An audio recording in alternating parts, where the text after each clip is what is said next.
আসসালামু আলাইকুম।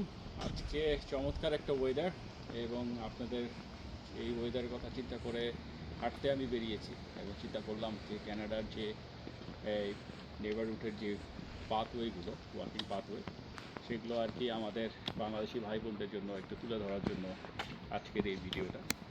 তো আশা করি আমার এই ভিডিওটা আপনারা পছন্দ করবেন।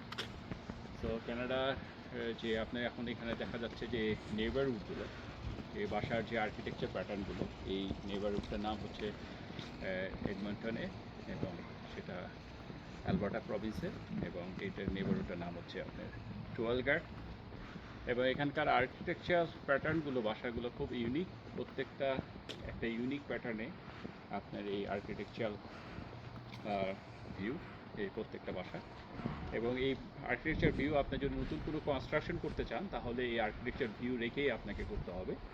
এবং এটাই হচ্ছে আপনার মূলত এই নেবারহুডের অ্যাসোসিয়েশন যেটা আছে, সেই গাইডলাইনটাকে আপনি ফলো করেই আপনাকে নতুন কোনো কনস্ট্রাকশন করলে এই আর্কিটেকচার ভিউ রেখে আপনাকে এটা করতে হবে। সো এটা একটা বিশেষত্ব এই নেবারহুডের।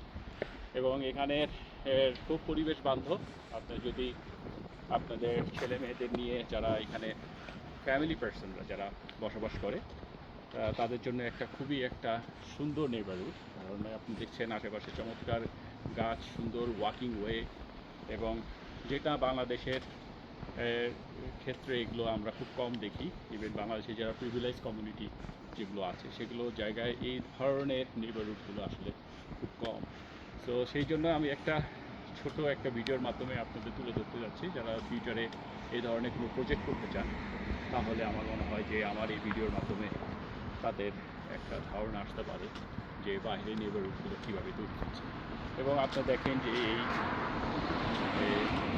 প্রত্যেকটা বাসার যে আউটডোরে একটা ডেকোরেশনগুলো খুব সুন্দর, প্রত্যেকেই সুন্দরভাবে বাসাগুলোকে সাজিয়েছে। এবং সেই সাথে প্রত্যেক বাসার পাশে সুন্দর ওয়াকওয়ে আছে, এবং এই ওয়াকওয়ের মধ্যে আপনি নির্বিঘ্নে আপনি হয়তো বা হাঁটতে পারবেন, সাইক্লিং করতে পারবেন, এবং এটা একটা চমৎকার পরিবেশ তৈরি করে। সো দিস ইজ একটা আপনাদেরকে যেটা আমি বলতে যাচ্ছি, একটা সুন্দর ধারণা দেওয়ার জন্য যে এই এই নেবারহুডের যে পরিবেশটা। এবং আপনার পাশেই আছে এখানে একটা ছোট্ট একটা পার্ক তৈরি করা হয়েছে, যেখানে বাচ্চারা এখানে এসে, বা যারা ধরেন বয়স্ক আছে, বা এই সময়গুলোকে সুন্দরভাবে পার্কের পাশে বসে তারা সময় কাটাতে পারে। এবং প্রত্যেকটা পার্কের ভিতরে, কিছু পার্কের ইউনিক ক্যারেক্টার হচ্ছে পার্কের ভিতরে ছোট লাইব্রেরির ব্যবস্থা করা হয়েছে, যেটার মাধ্যমে অনেকে যদি পার্কে বসে কিছু পড়তে চায় সেটাও করতে পারবে। So this is another the unique feature for this neighbourhood. প্রত্যেকটা বাসার আর্কিটেকচার প্যাটার্নটা একটু ওল্ড ফ্যাশন, বাট চমৎকার আর্কিটেকচার প্যাটার্ন ফ্যাশন। এবং আপনার প্রত্যেকটা বাসার সামনে অসংখ্য গাছ আছে, খুব ইউনিক গাছগুলো। এবং এই গাছের এবং আপনি গ্রিনারিগুলো দেখেন, এটা একটা চমৎকার পরিবেশ তৈরি হয়। তো আমি মনে করি আপনাদের এই ছোট স্বল্প ভিডিওর মাধ্যমে কানাডার যে নেবারহুডের একটা পরিবেশ আমি আপনাকে দেখাতে পেরেছি, এবং সামার টাইমে it is Assam. So hopefully আপনারা আমার এই ভিডিওটা এনজয় করবেন এবং আপনাদের একটা কানাডার এই নেবারহুড সম্বন্ধে আপনাদের একটা ভালো ধারণা হবে। আল্লাহ হাফিজ।